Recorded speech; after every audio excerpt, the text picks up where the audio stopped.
toutes et à tous. Est-ce que ça va ce soir? Oui. Ah, merveilleux. C'est comme si on n'avait pas répété. Bienvenue à tous dans cette émission spéciale en direct du Choipi, le centre hospitalier de Wallonie-Picard, basé à Tournai. Donc bonsoir à tous, je me présente. Je m'appelle Cécile Djungalan Dulan Sangu Akenda Jamba Vangu Kese Okito Lobo Bobadi Pili Pili Shango Onyamvovi du côté de mon père. Et je serai votre maîtresse de cérémonie ce soir. Alors, normalement, Ophélie Fontana aurait dû être à ma place. Malheureusement, elle a quelques soucis de santé, mais rassurez-vous, rien de grave, elle va très bien.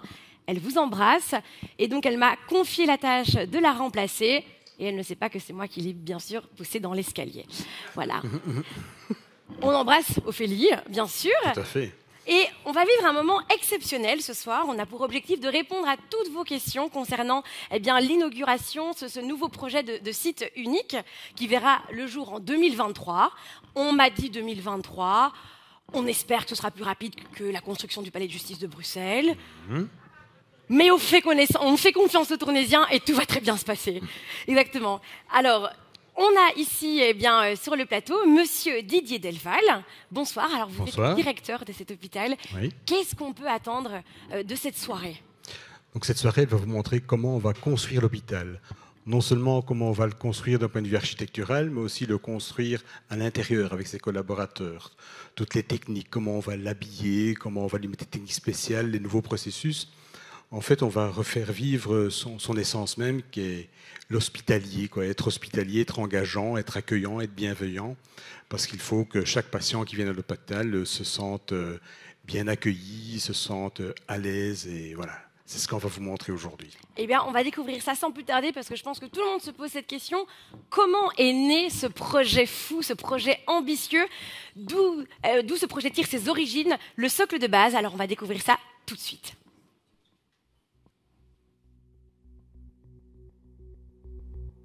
Les mutualités sont des rassemblements de personnes qui cotisent dans une caisse et qui décident avec des centimes de cotisation de réaliser des projets en matière de santé et des projets qui servent la population, qui servent ses affiliés.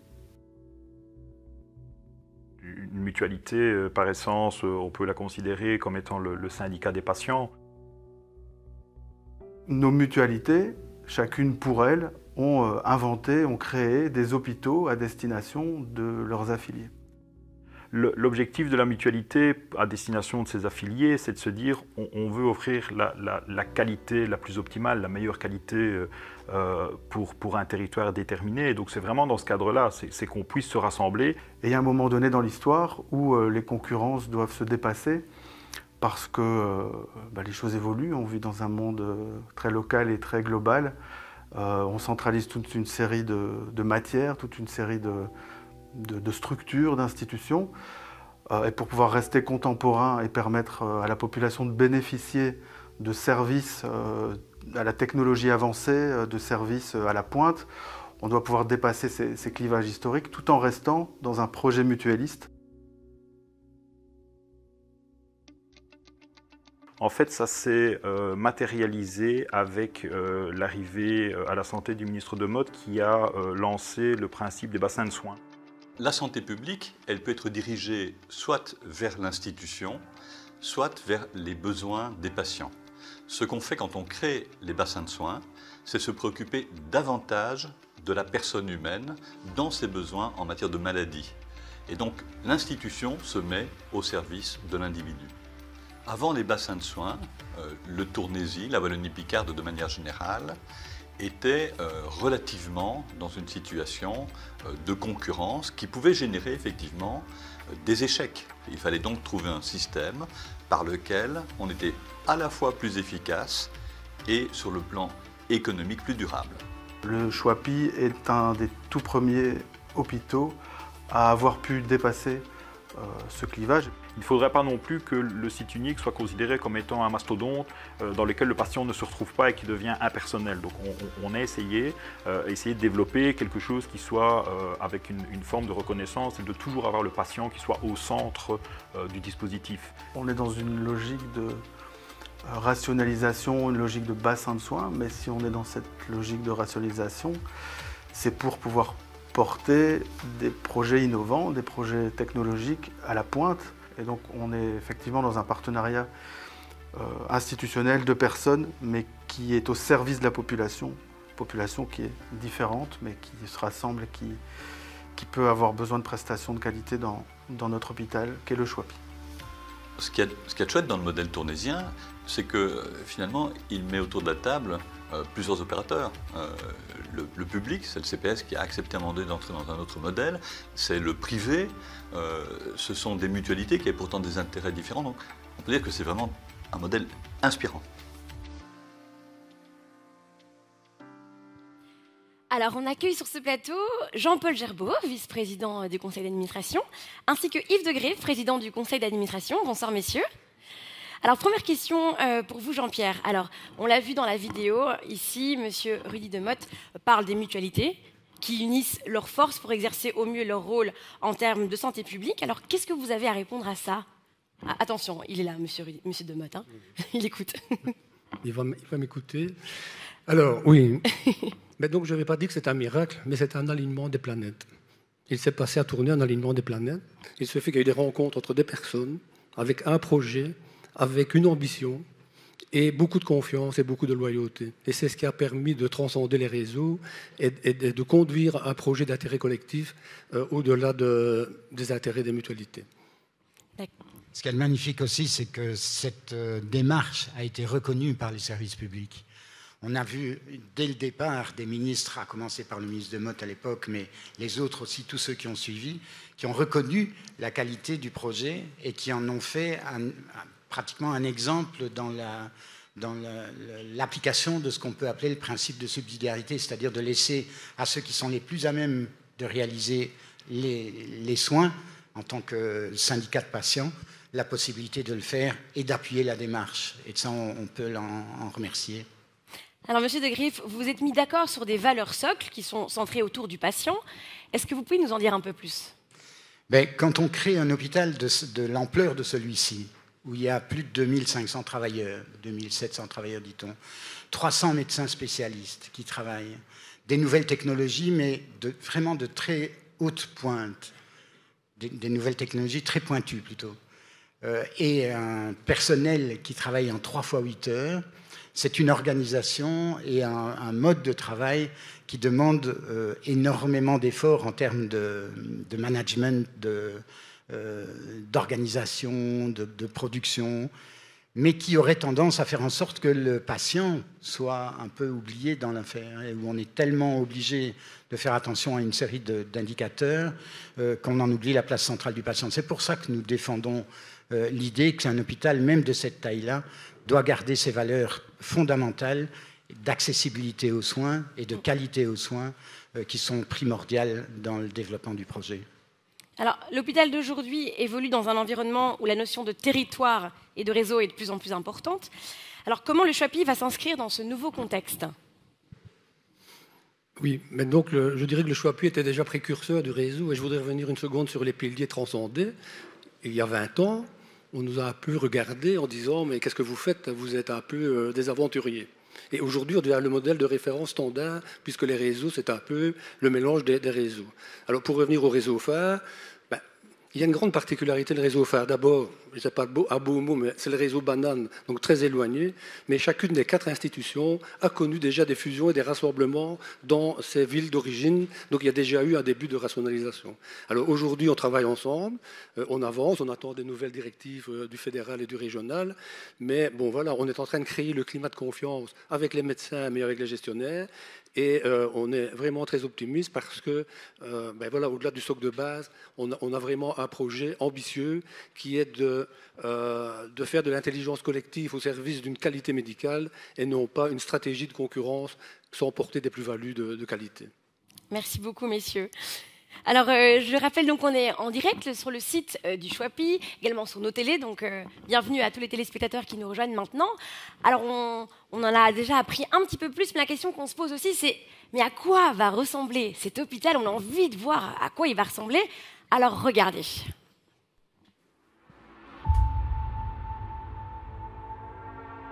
Le site unique du Schwapi, c'est un projet qui regroupe les 3 derniers sites qui se trouvaient sur Tournai dans un seul site. où les flux seront optimisés, où les patients auront plus facile à s'orienter. C'est une réflexion participative, plus qu'un projet juste immobilier, c'est vraiment un projet d'entreprise.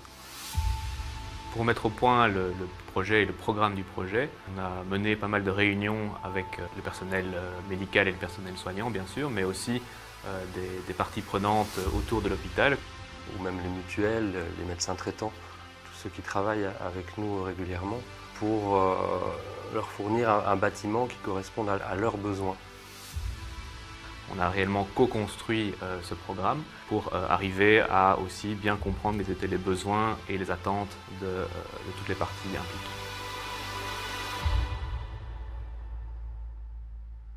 Le patient va arriver sur le site unique déjà via une esplanade piétonne.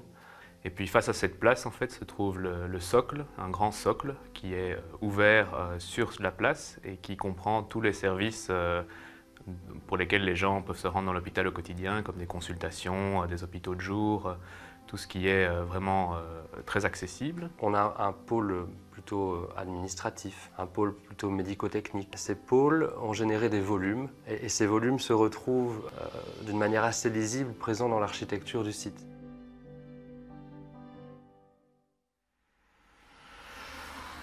La société momentanée que je représente est composée de 4 sociétés, BAM Galère, CIT Blaton, DERT et Tradeco. Le mix de ces 4 sociétés vis-à-vis de notre client qui est le Choipi sur ce projet-ci permet d'apporter la proximité et l'expérience dans le milieu hospitalier, dans la construction de ce type de projet. Après la phase terrassement, le paysage va changer. Donc il y aura 6 grues qui vont être installées sur ce projet, des grues qui montent quand même à 70 mètres de haut avec des flèches qui font carrément 60 mètres qu'on pourra admirer déjà dès l'entrée de la ville. Pour éviter les nuisances, que ce soit sonore, que ce soit la poussière ou que ce soit même la boue, on essaye d'apporter cette note écologique aussi dans tout ce qui est base vie, avec des détecteurs de présence, avec des éclairages LED, etc., pour vraiment s'inscrire dans un chantier vert au milieu de la ville.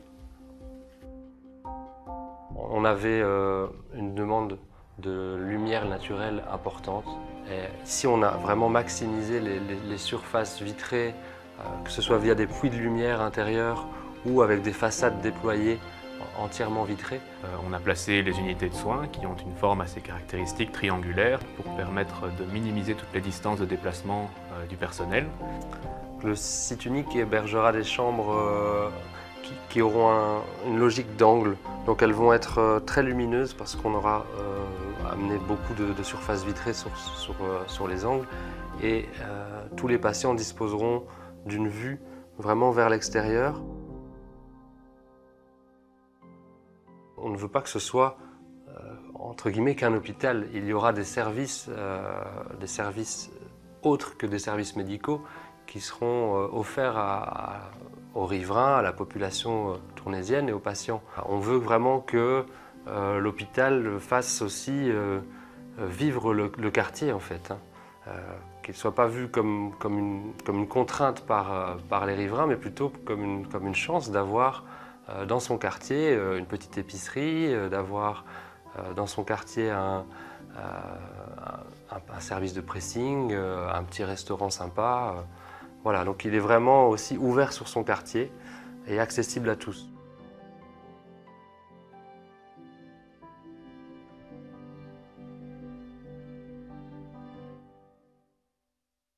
Waouh, impressionnant, non? On peut applaudir, non? Vraiment, je pense.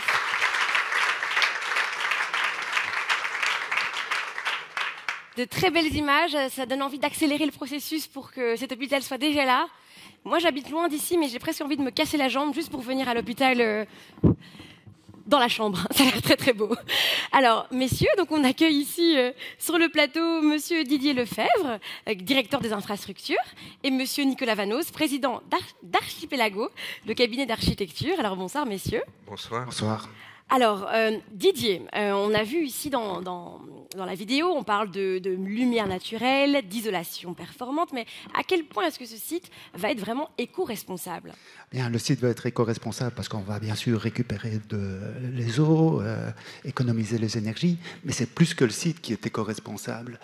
Par exemple, nous participons à une communauté d'énergie renouvelable qui nous permet d'avoir 25% de notre énergie qui viennent d'un parc photovoltaïque et d'éoliennes à la périphérie de Tournai.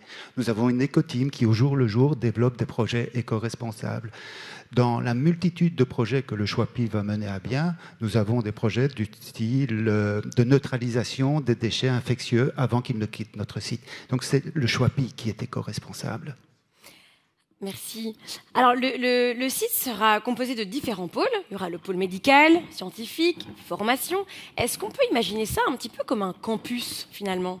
Oui, tout à fait. C'est un campus, et c'est un campus dans la ville. On a dû un peu se battre pour rester dans la ville, en bordure sur des grands boulevards. Nous avons reçu de la part du CH Schwapi donc une définition d'une douzaine de pôles médicaux avec des flux très différents, des patients ambulants, des patients alités, le personnel soignant, bien entendu la logistique et surtout les visiteurs qui arrivent.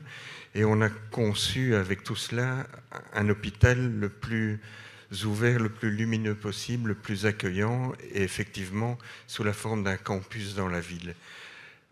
Donc en plus, et ça a été évoqué tout à l'heure par la ministre, il y a ici, juste au-dessus en fait, il y a la crèche qui est déjà en service.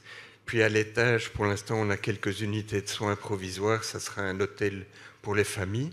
Il y aura aussi un espace de formation très important avec un auditoire. Et ça soutient l'aspect formation de l'hôpital avec 1 millier d'infirmiers stagiaires, avec plus de 80 médecins assistants. Et je sais aussi que l'hôpital a noué des liens avec l'UMONS, de telle sorte qu'il puisse y avoir des travaux de fin d'études qui soient développés ici. En fait, c'est vraiment un campus urbain et c'est une vraie liaison. Et pour reprendre les termes, c'est une liaison architecturale, urbanistique, mais aussi humaine. Mais justement, du coup, il y aura beaucoup de monde. Il y aura des patients, des visiteurs, le personnel soignant, les collaborateurs, les riverains. Alors, Monsieur Lefebvre, petite question qui fâche. Est-ce que tout le monde pourra se garer ? Bien sûr. Est-ce que ça vous fâche ou pas ? Le site sera composé de 1200 places de parking qu'on va rendre agréables, attractives. Mais la mobilité, ce n'est pas seulement nos places de parking. C'est aussi une étude que l'on a faite en parallèle au plan de mobilité communale qui nous permet de nous assurer que aux heures de pointe, par exemple, on n'embouteille pas notre environnement. C'est aussi des projets comme l'utilisation de modes alternatifs de transport, le vélo, le covoiturage. Justement, le parking, voilà, c'est important, mais évidemment, il y a un vrai travail autour de la mobilité. La mobilité était très importante dans ce projet. On va découvrir tout de suite. Le premier concept que l'on a développé dans les études pour le site unique, c'était que ce soit un hôpital dans sa ville, donc un hôpital dans un site urbain. On a créé une rue qui permet de relier la rue de la Citadelle et le boulevard Lalin. Cette rue est accessible aux piétons et aux vélos ou pour la mobilité douce. Elle est aménagée avec des espaces verts. Elle permet aussi de ne pas avoir un bloc de béton qui scinde tout le quartier sans devoir passer dans les bâtiments existants. Le parking a été conçu pour que ce soit un espace d'accueil dès l'arrivée du patient. Un bénévole l'accueillera. Il y a des places de dépose minutes, des places pour les personnes à mobilité réduite et des places pour les familles. Il y a un espace commercial. Sur le site unique, donc, sera prévu un parking à vélo donc pour accueillir aussi bien les collaborateurs que les patients.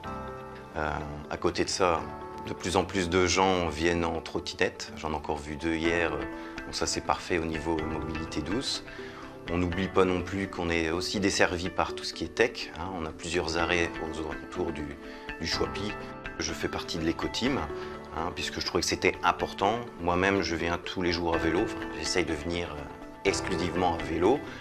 J'habite vraiment pas loin, je trouve ça tellement intéressant de venir à vélo. Le matin, ça vous réveille, le soir, ça vous vide la tête.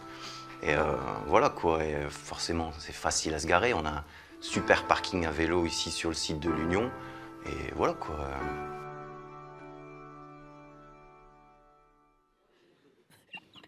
Alors pour les spectateurs qui viennent de nous rejoindre, je vais vous représenter Monsieur Delval, directeur général de cet hôpital.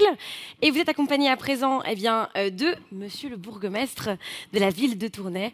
Alors bonsoir messieurs. Première question pour vous Monsieur Delval. Donc on a parlé de mobilité, les trottinettes, les vélos, le covoiturage, etc. Il y a plein de moyens d'avoir une mobilité d'alternatives éco-responsables, mais il faudra aussi guider les patients depuis l'autoroute. Tout à fait, donc c'est l'accueil du patient, et donc l'accueil, comme vous le dites, il commence à l'autoroute, puis il va jusque dans l'hôpital, jusqu'au contact avec le professionnel de la santé, et puis même on l'accompagne jusqu'à la sortie de l'hôpital. Parce que je pense que venir à l'hôpital, c'est angoissant, c'est perturbant, et donc on veut que le trajet, l'accueil soit totalement serein. Il faut quand même savoir que tout ce qu'on vous a montré comme image, c'est 150 000 mètres carrés de surface, forcément, en mètres carrés, c'est 150 000 avec 8 000 entrées et sorties chaque jour dans l'hôpital. Donc la signalétique, elle se veut absolument être tout à fait claire, tout à fait accessible, fluide et tout à fait facile. Donc c'est vraiment ce qu'on recherche, c'est la consigne qui était donnée pour la signalétique et c'est comme ça qu'elle le sera. Alors, monsieur le bourgmestre, bonsoir. Bonsoir. Un hôpital au cœur de la ville, est-ce que c'est un atout pour Tournai et sa région ? Bien évidemment, mais vous avez cité un chiffre, le chiffre 1. Alors, ça a été longuement signalé ici au préalable. Mais vous ne pouvez pas vous imaginer, alors Aznavour chantait à un moment donné, je vous parle d'un temps que les moins de 20 ans ne peuvent pas connaître, mais 20 ans, c'est hier sur une échelle du temps. Et ça a été signalé, mais il y avait parfois des exemples concrets que les uns et les autres ne s'imaginent plus. À l'époque, quand il y avait 4 hôpitaux, c'était certaines familles qui n'allaient pas aller, éventuellement, une femme n'allait pas aller s'accoucher dans un hôpital où il y avait un crucifix. D'autres n'auraient certainement pas mis un pied là où c'était un peu trop rouge. On était dans ce genre de contexte. Et donc, ce que les uns et les autres ont réussi ici, je vous assure, on a parlé tantôt de miracle, d'alignement des planètes, c'est exceptionnel. Et donc, en tant que bourgmestre, effectivement, avoir un site unique, c'est important notamment, je vais vous donner un bête exemple, dans la crise du Covid, il y a un moment donné, il a fallu réagir au quart de tour dans des plans d'urgence. Avoir un seul interlocuteur, vous ne pouvez pas vous imaginer comment c'est très important. C'est la même chose par rapport aux zones de secours dans une moindre mesure. Et je me dis que tout ceci qui a été réalisé grâce au courage de toutes ces personnes qui sont ici, que ce soit l'administration, que ce soit le médical, le politique. Est-ce que Rudy tantôt parlait quand on parlait de changement, ça faisait souvent peur. Et j'aime bien souvent te provoquer, donc comme je suis là, je vais le faire aussi. Et j'ai appris dernièrement que dans l'enseignement communal, 2 + 2 était égal à 4. Et j'ai appris aussi que dans l'enseignement officiel, c'était la même chose. Et dans l'enseignement libre, je vous assure, 2 + 2 est égal à 4. Je me dis que peut-être il y a des leçons à retenir aujourd'hui pour demain. Merci, on va les retenir ces leçons. Alors, mais du coup, quel est l'intérêt de pour la ville de Tournai d'avoir un hôpital aussi grand et aussi à la pointe de la technologie ? D'abord, vous le dites, à la pointe de la technologie, ce qui veut dire qu'on aura des services utiles pour la population. On parle des 70 000 habitants tournaisiens, mais bien évidemment, ça va beaucoup plus loin. Ça va beaucoup plus loin parce que tout ceci est bien évidemment pour l'ensemble du bassin de santé, comme on parlait tantôt, ou tout simplement du bassin de vie. Il y a toute une série d'autres entités. Et donc, il est important, effectivement, de pouvoir répondre à ces besoins vitaux qu'est la santé. On l'a bien évidemment vécu ici dernièrement avec toute la crise sanitaire. Et au-delà, on l'a entendu, le nombre de personnes qui travaillent ici à la ville, c'est important, bien évidemment, en tant qu'acteur économique. On parle des personnes qui travaillent directement, mais il suffit de voir le chantier, le gigantesque chantier. Ça veut signaler aussi qu'il y a toute une série d'emplois indirects. Et donc, bien évidemment, pour une ville, c'est important. Maintenant, j'ai entendu tantôt que vous vouliez rester à Tournai. Vous n'êtes pas nécessairement obligé de vous casser le pied. Je peux vous garantir qu'on a aussi des logements qui sont tout à fait acceptables. Vous avez tous entendu, hein. Merci beaucoup, monsieur le bourgmestre. C'est filmé, hein. Donc l'hôpital s'agrandit, oui, en effet, mais l'hôpital veut absolument garder une dimension humaine pour accueillir ses patients. On découvre tout cela en détail.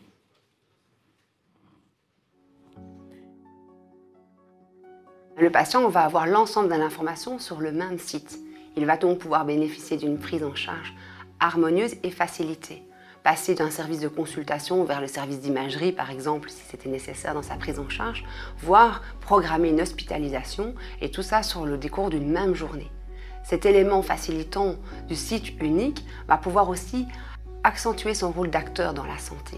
Il va pouvoir faire des choix, il va bénéficier des technologies les plus modernes pour pouvoir se déplacer sur ce site et pour pouvoir faire des choix éclairés pour sa santé. On a voulu cibler toutes les tranches d'âge en gardant un accueil humain pour les personnes qui sont un peu plus âgées et qui veulent toujours avoir ce contact, et même les moins âgés qui aiment avoir ce contact humain.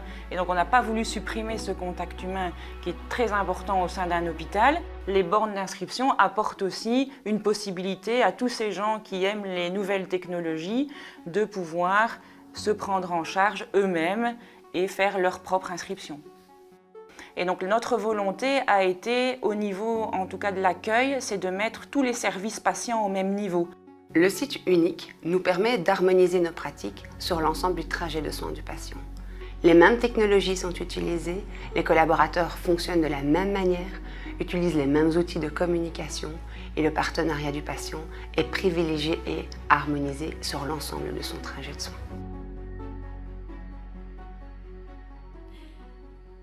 Alors on accueille Monsieur Simon de Zoomer, vous êtes chef du service du dossier patient informatisé. Alors l'hôpital évolue, alors est-ce qu'on peut parler d'un hôpital digital et en quoi l'informatique est devenue un outil facilitant? Oui, bien sûr, l'informatique est vraiment devenue un maillon indispensable pour la prise en charge de nos patients.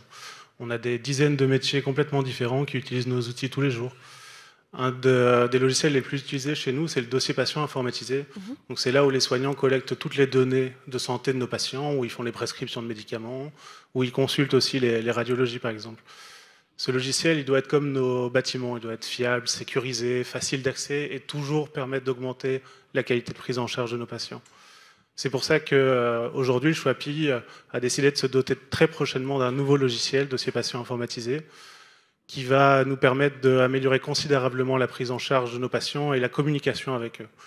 Demain, nos patients vont pouvoir prendre rendez-vous en ligne directement, ils vont pouvoir consulter leurs documents, les compléter aussi via un portail patient en ligne. Ce projet va surtout nous permettre d'améliorer la coordination des soins avec nos partenaires externes, les maisons de repos, les médecins généralistes, les infirmiers à domicile, et ce via des projets innovants comme l'hospitalisation à domicile qui est déjà bien en place chez nous. L'hôpital digital, c'est aussi des projets innovants pour nos partenaires non soignants qui gravitent autour du patient. De la robotisation de la pharmacie à la géolocalisation du matériel, l'informatique est partout, tout le temps, et a déjà démontré sa plus-value pour le personnel et aussi pour nos patients. Donc un vrai travail qui a été fait de ce côté-là. Tout à fait. Et du côté de la logistique aussi, on accueille Aurore Mailleux, vous êtes responsable logistique de l'hôpital. Alors justement, qu'est-ce qui a été mis en place côté logistique ?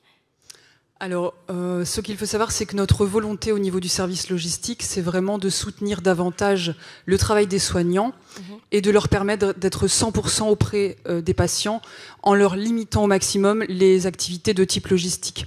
Alors, qu'est-ce qu'on a déjà prévu au niveau du site unique ? On a prévu un système de télétube généralisé sur l'ensemble du bâtiment permettant l'acheminement notamment des prélèvements depuis les unités de soins vers le laboratoire de biologie médicale, ou encore une zone dédiée à la logistique du bloc opératoire qui va permettre à des logisticiens de préparer les chariots de matériel et de médicaments à destination des interventions chirurgicales. Alors ce qui est également en projet au niveau de notre service, c'est également une réflexion au sujet des robots de transport logistique permettant d'assurer le transport du linge, des déchets, des médicaments, du matériel consommable ou encore des repas. On étudie également la possibilité d'une automatisation des commandes de matériel au niveau des unités de soins, permettant également de limiter les déplacements du personnel logistique jusqu'aux unités et permettant un flux plus fluide des informations liées au stock. On prévoit également une réflexion au niveau d'un système d'évacuation automatique de déchets qui permettra de mettre à disposition des soignants au plus proche de leurs endroits de travail des trappes permettant l'évacuation des déchets et du linge sale. Voilà. Et tous ces projets nécessiteront une adaptation de nos métiers logistiques et donc une évolution des compétences liées à ces activités. Merci beaucoup. Merci. Donc, que de technologie au service du patient, mais ce sera également au service de la médecine. Regardez.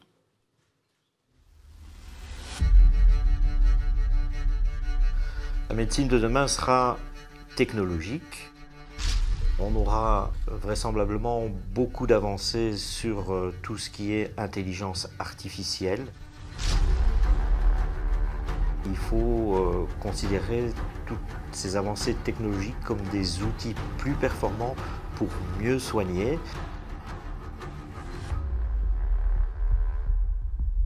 Le Schwapi a choisi de se positionner comme étant un centre de référence pour la prise en charge de certaines pathologies complexes comme le cancer de l'œsophage, tel que le souhaite le ministère.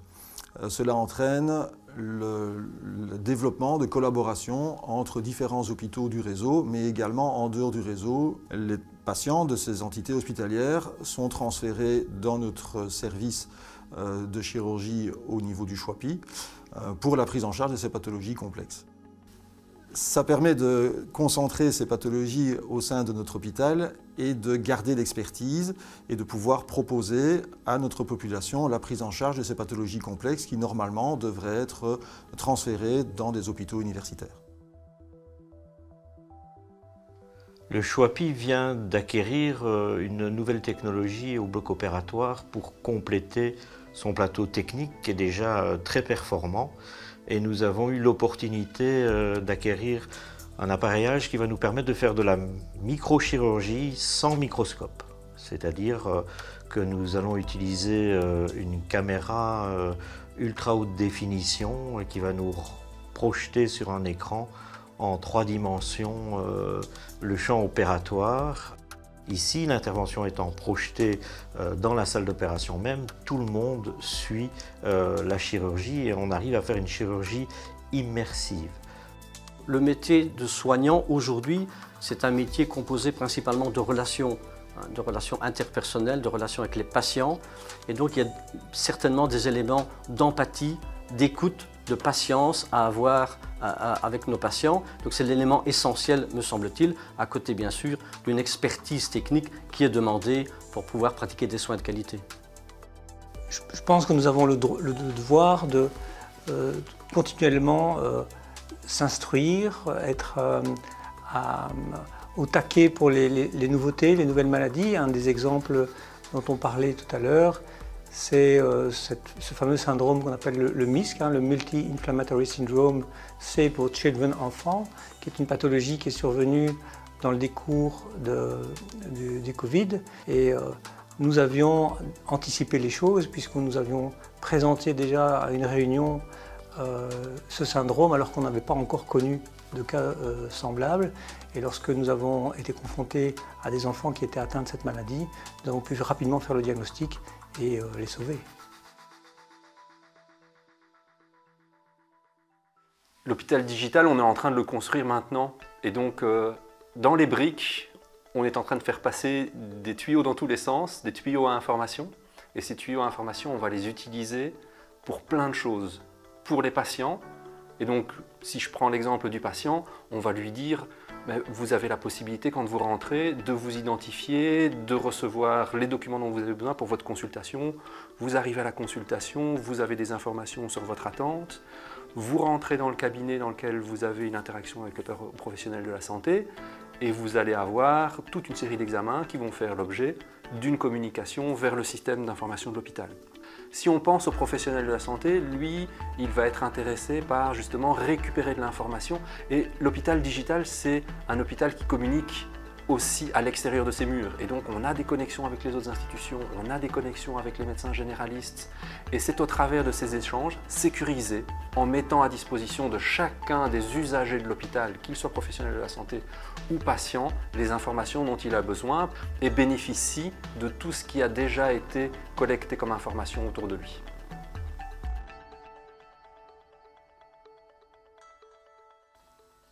La nouvelle configuration des lieux sur le site unique permettra une prise en charge plus efficiente des patients, notamment dans les filières aiguës, puisque nous avons choisi de rassembler la salle d'urgence, le service de radiologie, le bloc opératoire et le service de réanimation dans une entité géographique de proximité. Le site unique va être un formidable outil de développement de la médecine au sein de notre institution. Ça va être aussi une émulation terrible pour les jeunes, ça va être terriblement attractif et on va avoir probablement des médecins de haut niveau qui vont être attirés par le Schwapi, qui vont vouloir venir travailler au sein de notre institution. Et un exemple, c'est que peut-être on aura un chirurgien urologue pédiatrique qui pourrait venir rejoindre l'équipe des urologues et à qui on pourrait confier des enfants qu'on envoie pour l'instant dans d'autres institutions de type universitaire. Pour rester un centre de référence, le Schwapi va continuer à investir dans du matériel d'excellence et de pointe pour garantir la meilleure prise en charge de nos patients.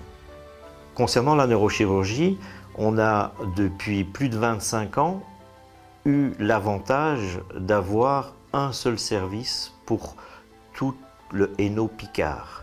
On a le plus grand bassin de soins pour un service de neurochirurgie en Belgique. On ne pourrait pas envisager de disperser les moyens et d'avoir 2 ou 3 services de neurochirurgie comme dans d'autres parties du pays. Le site unique, c'est la même chose, mais pour tous les services. Ce que nous construisons aujourd'hui, c'est un cocktail de compétences, de formation, c'est une infrastructure de pointe, c'est un appareillage qui répond aux souhaits des soignants et de la population, et au travers de cela, c'est continuer à prendre le patient dans toutes ses dimensions et avec la notion fondamentale de respect qui transcende l'ensemble de nos soins. Mais notre souci de l'accueil du patient reste notre souci premier, quelle que soit la taille de l'institution, quelle que soit son organisation. Donc les valeurs que nous avons aujourd'hui sont aussi celles de demain. Le fait d'avoir un lieu unique, une unité de lieu, une unité de temps, c'est ce qu'il faut pour une bonne prise en charge. Vous êtes toujours en direct de la soirée exceptionnelle de pose de la première pierre du site unique. Donc bienvenue à ceux qui nous rejoignent via le site du Schwapi ou encore via nos télés.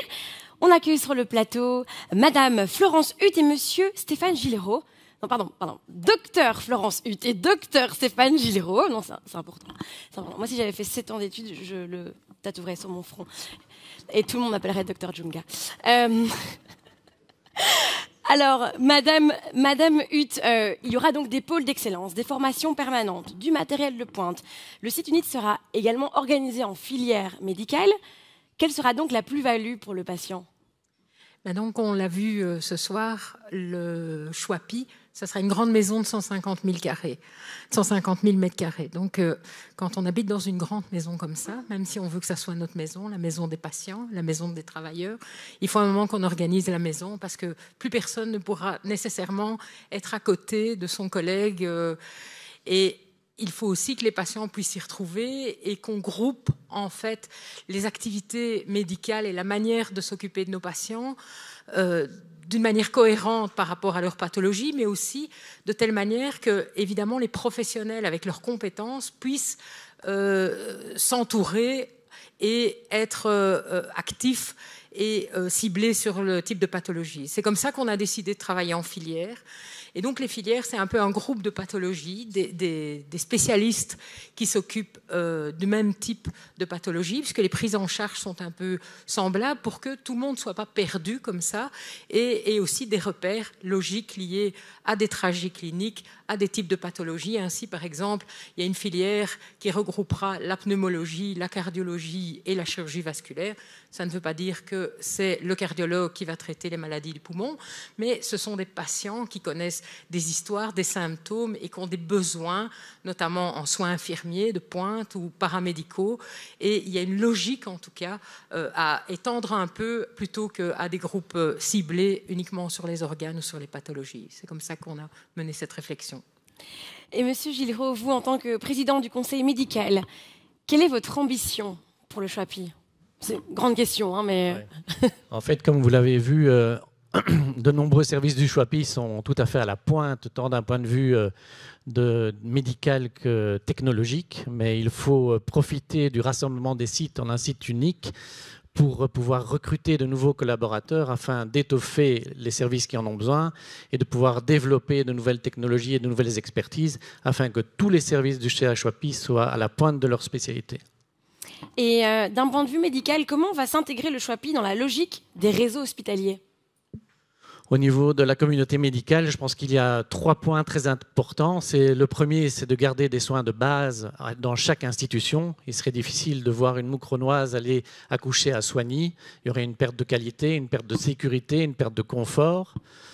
Deuxièmement, il faut d'abord profiter des moyens qu'on a, c'est-à-dire qu'il y a certaines expertises qu'on a dans des institutions qui n'existent pas ailleurs. 2 exemples, au CHOAPI, nous avons un service de procréation médicalement assistée. On pourrait évidemment, avec le réseau, recruter beaucoup plus. D'autre part, nous développons en chirurgie du cancer du poumon une nouvelle méthode chirurgicale qui va permettre de rentrer dans les critères qui permettra d'être un centre de référence à ce niveau. Et le réseau va très probablement nous aider à cela. Et le 3e point, c'est qu'il faut évidemment profiter de l'opportunité des réseaux pour développer des techniques et des expertises qui ne peuvent être présentes que parce qu'il y a un recrutement sur une population beaucoup plus importante de 500 000 personnes dans notre réseau.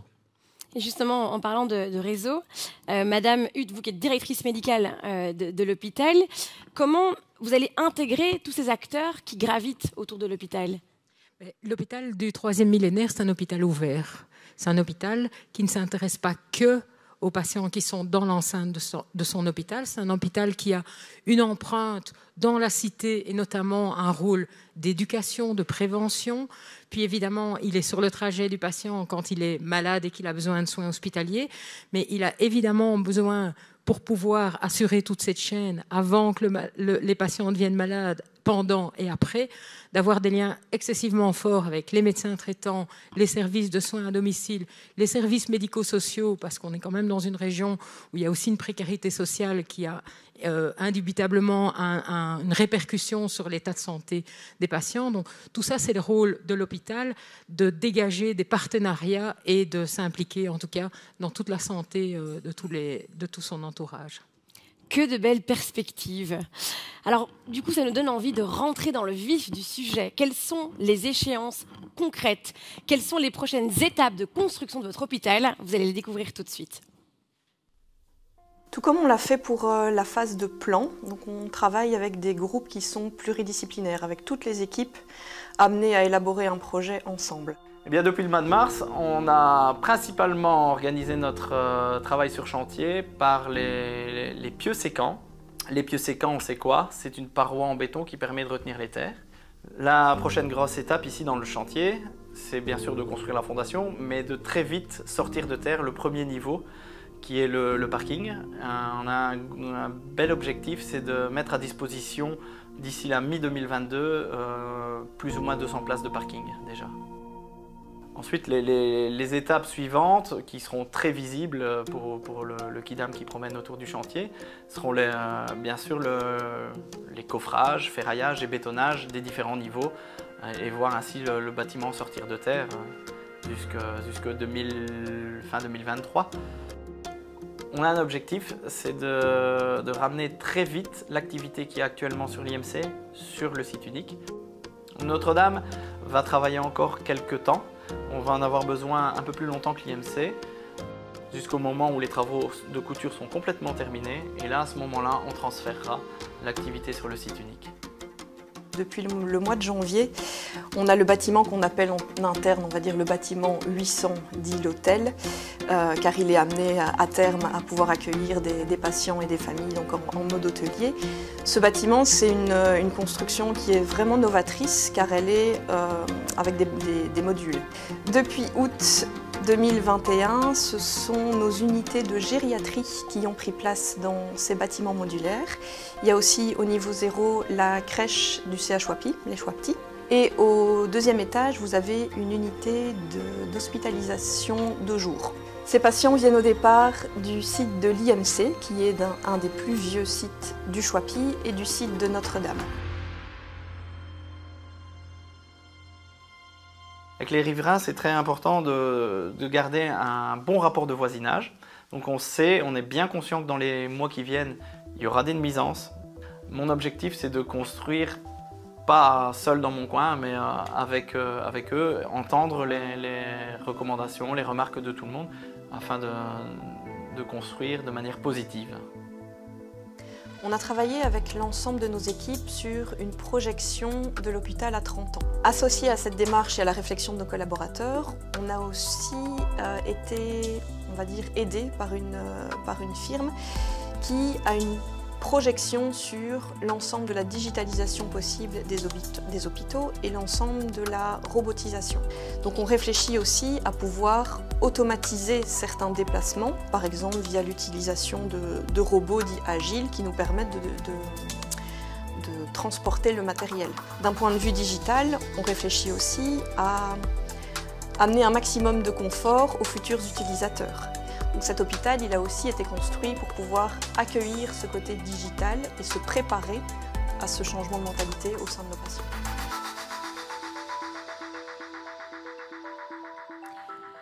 Alors bonsoir à vous deux. Bonsoir.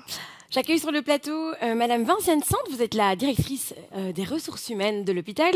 Alors ici on a beaucoup parlé des briques, de ce à quoi ça va ressembler, mais d'un point de vue méthodologie de travail de votre côté, c'est aussi beaucoup de changements, des nouveaux métiers à appréhender, etc. Comment vous allez vous organiser ? Effectivement. Donc la mission du département des ressources humaines est d'accompagner chacun des collaborateurs vers son nouveau métier sur le site unique. Surtout, m'assurer que tout le monde arrive à bon port. Hein. Donc ça, c'est important.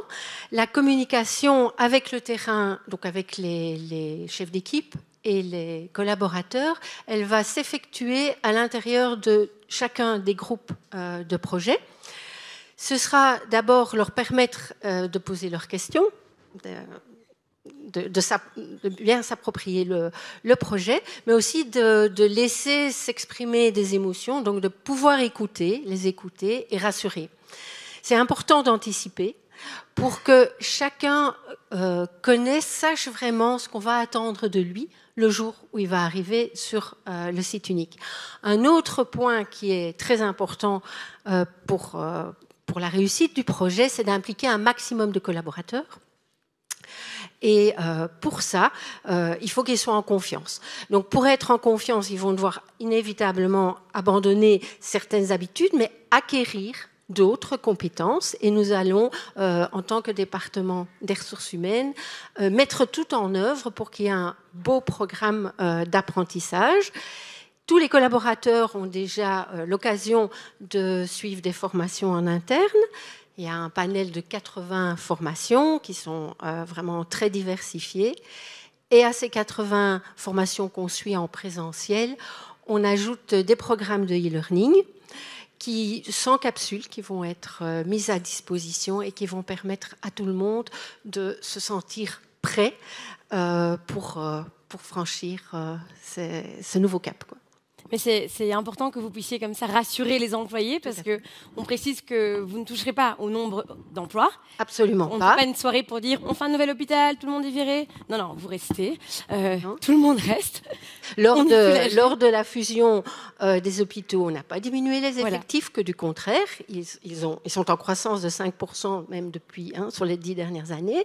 Mais de même, avec le site unique, on va devoir vraiment conserver tous nos effectifs, faire évoluer les métiers, mais aussi aller chercher probablement à renforcer avec des nouveaux métiers. Donc non, clairement, c'est pas un souci. Non. Merci beaucoup, merci. Alors, monsieur Yves Ghislain, vous êtes directeur infirmier adjoint. Alors, tout le monde va donc être réuni sur un même site. Alors, comment vous allez mettre en place un tel projet, point de vue de l'organisation, des délais, du planning ?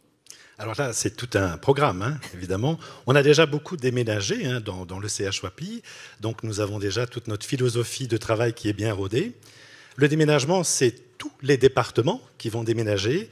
Et pas plus tard que la semaine prochaine, près de 90 groupes de travail vont voir le jour ici au sein du CHWAPI, des groupes de travail interdisciplinaires, des groupes de travail interdépartements, qui auront pour but d'analyser et de revoir l'entièreté des organisations de l'hôpital et de l'extrapoler évidemment dans le site unique. Pour ça, le comité de pilotage, qui gère maintenant le gros projet phase 2, mais qui devient maintenant site unique, sera là pour les épauler, pour les guider, en collaboration avec le comité de direction, également pour les aider dans l'organisation, mais pour avoir un contrôle sur le timing et également sur les lignes budgétaires.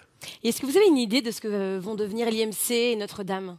Alors, pour nous, ce qui est très important, c'est que ces deux bâtiments, tant le site IMC que le site Notre-Dame, ne restent pas vides longtemps.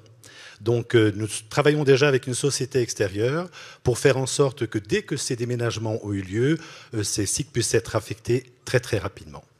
D'accord, merci beaucoup, merci à vous. Je ne sais pas ce que vous en pensez, mais en tout cas le projet est bien lancé, je vous trouve tous très bien organisés. J'aimerais bien que vous organisiez aussi ma vie personnelle. Si tout pouvait être comme ça, ce serait merveilleux. Alors, merci beaucoup d'avoir apporté vos lumières à cette thématique très importante, et on va tout doucement approcher à la fin de cette cérémonie. On va vous retrouver à l'extérieur, Madame la Ministre, pour poser cette première pierre. Vous allez voir, c'est assez curieux. C'est pas une pierre à laquelle on peut s'attendre. C'est quelque chose d'assez spécial qui a été mis en place. Mais avant ça, eh bien, je vous propose d'écouter les témoignages de personnes qui ont répondu à cette question qu'on leur a posée. Pour vous, l'hôpital de demain, c'est. Qu'est-ce que c'est ? Alors, ces témoignages, on les a récoltés dans une capsule. Merci beaucoup. Une time capsule. Tous ces témoignages ont été récoltés et stockés sur une carte SD. Mais avant de regarder ces témoignages, je vais inviter Madame la Ministre à me rejoindre et je vais d'abord lui poser la question. Merci beaucoup. Merci à vous. Merci. Merci à vous. Bonsoir. Bonsoir. Merci. Alors, merci beaucoup de nous faire l'honneur de votre présence. Vous aussi. Merci. Alors, du coup, je vous pose cette question. Pour vous, l'hôpital de demain, c'est quoi ? C'est un hôpital qui fait attention à la dignité et à la reconnaissance des travailleurs et surtout des travailleuses, parce qu'il y a quand même vraiment beaucoup de femmes dans un hôpital qui travaillent. Donc ça veut dire améliorer aussi leurs conditions de vie et les conditions salariales, la pénibilité des équipes. Je pense que c'est quelque chose auquel on doit très très fort travailler. C'est aussi un hôpital qui vit dans son environnement. Et donc, dans son environnement, ça veut dire qu'on est dans une gestion assez auto-centrée sur l'hôpital en général, dans la vision du soin. Or, demain, il faut s'y préparer. On vit dans un environnement avec la première ligne. Et la première ligne, les médecins, les aides familiales, les kinés, les pharmaciens, tous ces gens doivent être amenés à aussi jouer un rôle de plus en plus important et être organisés et structurés pour être en liaison avec l'hôpital. Et puis après, potentiellement, les maisons de repos, les centres d'hébergement. Donc tout ça vit dans un environnement. Et donc il y a une évolution à faire. On en parle d'ici la fin du mois avec les grandes assises de la première ligne qui vont être lancées. J'espère que tous les opérateurs de la santé y contribueront. Merci beaucoup, Madame la Ministre. Alors, je vais vous remettre du coup cette time capsule. Vous allez avoir la lourde tâche, ou la très belle tâche d'ailleurs, d'aller la poser dans la pierre. Toute l'équipe du protocole, vous pouvez rejoindre Madame Montréal pour y aller ensemble. C'est juste dehors, hein, donc vous n'allez pas être toute seule. Je vous invite du coup, messieurs, dames, à quitter la salle maintenant. Vous pourrez revenir après pour aller poser la pierre. Et puis, vous restez avec moi par contre. Et nous, en direct, on va suivre cette cérémonie, on va suivre ce geste inaugural avec toute l'équipe de l'hôpital. Donc, je vous invite à y aller. Et pendant ce temps-là, nous allons regarder la vidéo de ces témoignages de, pour vous, l'hôpital de demain. L'hôpital de demain, qu'est-ce que c'est ?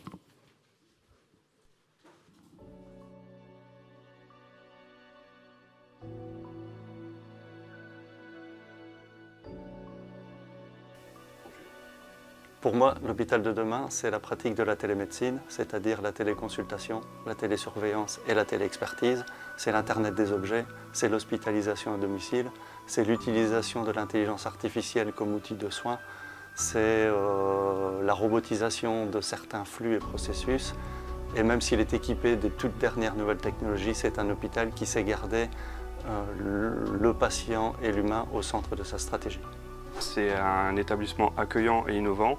On devra avoir des locaux pratiques et à la fois techniques, tout en y incluant intégrant même des technologies de pointe pour pouvoir être au top. Le principal défi de l'accueil dans l'hôpital de demain, c'est de pouvoir intégrer et combiner tous les composants humains, visuels et technologiques afin d'assurer à toute personne qui se présente à l'hôpital un parcours empreint de sérénité et de bien-être, et ce jusqu'à sa sortie. C'est travailler tous ensemble pour continuer à faire du bien-être du patient notre priorité. C'est un hôpital accueillant, chaleureux, humanisant, où la réalité médicale et psychosociale du patient est au cœur de nos préoccupations. C'est une prise en charge numérisée de patients de plus en plus connectés, télésuivi, télémonitoring, téléconsultation, qui leur permettra de devenir acteurs de leur santé, même depuis leur domicile. Pour moi, l'hôpital de demain, c'est de rendre plus autonome le patient dans sa prise en charge. C'est l'émergence de nouveaux services pour le patient, mais également pour le personnel soignant, accompagné d'outils performants et informatisés. C'est une prise en charge efficace, humaine et personnalisée de chaque patient, du premier rendez-vous à sa sortie de l'hôpital. L'hôpital de demain sera certainement très différent de ce que nous connaissons aujourd'hui. Je pense que la structure telle que nous la connaissons, tout à fait divisée en différentes spécialités, en différentes approches du patient, va céder le pas à des grands services où les spécialités médicales vont beaucoup plus interagir. Le futur Choipi sera une très grosse structure qui réunira énormément de spécialités de pointe, dans un environnement de pointe, avec du matériel de pointe, des spécialistes extrêmement pointu également, et permettra de donner une attractivité supplémentaire encore au Choipi. Nous avons pour l'instant beaucoup d'assistants de début, de première ou deuxième année de spécialisation, et je pense que mes successeurs verront défiler progressivement de plus en plus de médecins en fin de formation venus peaufiner leur formation au Choipi, et c'est pour nous une voie royale pour le recrutement, car ces assistants, s'ils sont contents de leur formation, ont tendance à rester dans l'hôpital pour y développer à eux-mêmes la médecine du XXIe siècle. Ce sera un hôpital où nous aurons accès, tous citoyens, à une offre de soins complète et accessible financièrement. Pour moi, l'hôpital du futur dispensera les meilleurs soins thérapeutiques possibles pour le patient avec une approche vraiment personnalisée. D'un point de vue vraiment médical, il proposera de plus en plus d'options chirurgicales, à mon avis, non invasives, et je l'espère disposera d'assez de personnel soignant pour permettre une écoute attentive du patient et une prise en charge plus conviviale. L'hôpital de demain devrait perpétuer les valeurs altruistes de la médecine d'hier, s'équiper d'informatique, robotique, intelligence artificielle au service des soignants et non l'inverse, le tout permettant une prise en charge optimale, multidisciplinaire de nos patients. C'est une entité ultra connectée et ultra sécurisée qui utilisera des outils tels que le big data, l'intelligence artificielle et le machine learning afin de diagnostiquer, traiter et prévenir des pathologies. L'hôpital de demain serait, avec nos moyens de communication actuels et grandissants, pour le bien-être du patient et la prise en charge dans sa globalité, de pouvoir avoir une meilleure communication et interactivité entre les médecins généralistes et la structure hospitalière. Ce n'est plus un hôpital, ni même un centre hospitalier, c'est de plus en plus une sorte de plateforme multimodale de soins spécialisés, multidisciplinaires, qui allie à la fois les soins de base, les soins technologiques, mais aussi des capacités d'hospitalisation de plus en plus limitées, de plus en plus ciblées, et même avec des formes de plus en plus diverses. Enfin, l'hôpital de l'avenir, c'est aussi un maillon dans la chaîne de soins intégrés, en complémentarité avec la première ligne et avec l'ensemble des médecins référents. L'hôpital de demain est un lieu où la personne soignée est au cœur de toutes les attentions. Et pour nos étudiants en soins infirmiers, un lieu qui allie à la fois technicité et humanité. C'est un hôpital qui avant tout se doit d'être durable, à la pointe des dernières technologies, mais surtout qui doit être tourné vers le bien vivre de tous ses utilisateurs, donc tant pour les patients que pour tout le personnel qui y travaille. C'est un lieu où l'on guérit, mais c'est aussi un lieu où on fait de la prévention, et puis c'est surtout un lieu qui rassure et qui reste profondément humain. C'est un bel outil que nous mettons à la disposition des soignants et des soignés. Ce sera beaucoup plus confortable pour eux, d'autant que nous allons passer sur un site unique. Mais comme vous le savez, ce ne sont pas les murs qui soignent, mais la bonne relation la plus optimale possible du point de vue humain entre le soignant et le soigné. Pour moi, l'hôpital de demain, je l'imagine avec beaucoup plus de facilité au niveau de l'accès. Un accueil chaleureux, convivial, une mise en confiance de la part du personnel soignant, du personnel administratif, etc. Les vêtements des docteurs, ce serait quelle couleur pour toi ? Rose. Oh. Pour moi, l'hôpital de demain, ce serait un hôpital avec des tablettes dans les salles d'attente pour que les patients ne s'ennuient pas avant d'aller à leur rendez-vous, et une salle de sport s'il y a un patient qui veut se défouler sur un tapis roulant ou un vélo électrique. Moi, l'hôpital du futur, je le vois avec un parc pour les patients pour qu'ils puissent profiter de l'espace vert et une petite plaine de jeux pour les enfants. Et à l'intérieur de l'hôpital, pour les patients, un robot qui puisse les guider dans leur chambre ou quelque part d'autre, et que les couloirs soient de couleurs multicolores. Alors rebonsoir à tous, c'est le moment d'être attentifs ce soir parce que c'est le moment qu'on attend, c'est ce pourquoi on est ici ce soir, pour pouvoir voir enfin cette fameuse pierre. Alors on est en direct avec la délégation qui est dehors, marrainée par Madame Christy Montréal, la ministre wallonne de la Santé. Voilà, tout le monde est dehors, tout le monde est prêt à nous dévoiler cette pierre. Alors nous avons aussi Didier Lefebvre qui est directeur de l'hôpital qui va devoir appuyer sur un bouton, ce qui va... lever le rideau pour qu'on puisse découvrir cette pierre. Alors, est-ce que vous êtes prêts? Voilà, super. On la découvre ensemble. Et je pense qu'on peut applaudir un bon coup quand même, hein, tous, hein. Voilà.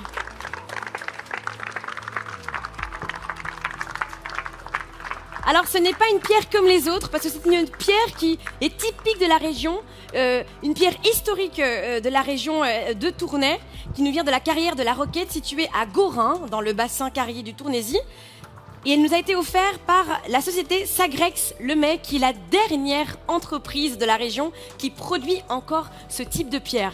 Donc vraiment, c'est exceptionnel et c'est un beau cadeau qu'on a là. Alors, je vais demander à Madame la Ministre de rentrer cette time capsule dans la pierre. Il y a un trou qui est prévu. Cette time capsule, voilà, vous pouvez la rentrer là-dedans. Il y a dedans les témoignages de patients, du personnel soignant sur leur vision de l'hôpital de demain.